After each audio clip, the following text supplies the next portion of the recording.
Hey, good morning, everybody. It's your old buddy Chef Jordan coming to you again with another Monday morning moment. You may have noticed we're in a different locale today. This is actually the Shaping Bay at Circa 1918 surfboards. All right, friends and neighbors, time to switch gears, move to a new topic. And you know, why not just go for the home run here?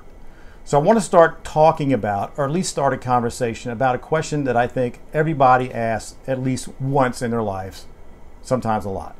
And the question is this: what is my purpose in life? All right, now, before you turn the video off, because I've just laid a very heavy question on you first thing Monday morning, just stick with me for a second. This may take several Mondays to get through.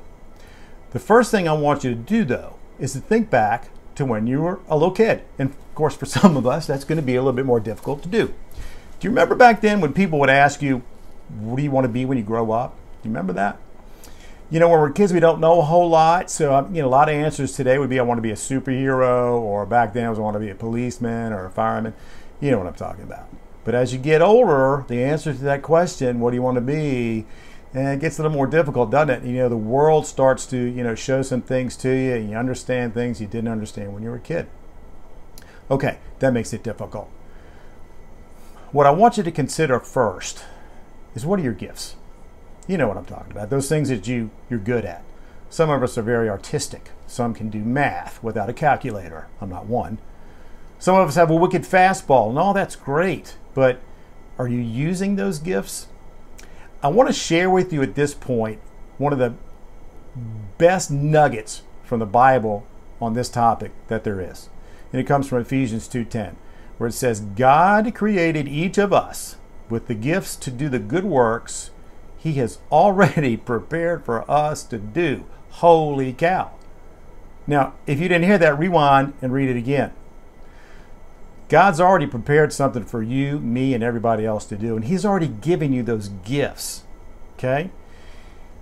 I want to make sure, though, that you've identified all those gifts. You may know what your natural gifts are, what you're good at, but did you know that there are spiritual gifts also?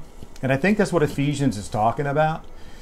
I certainly didn't know that until a couple of years ago. All right, so here's your homework for next week. I want you to be able to identify what your spiritual gifts are. You've probably never done that before. I'm going to give you two ways. Here's the first one. You can go to Amazon and pick up a copy of this book by Charles Stanley. According to the Apostle Paul in Romans, there are 7 spiritual gifts. They're all in this book. You see it's not very big.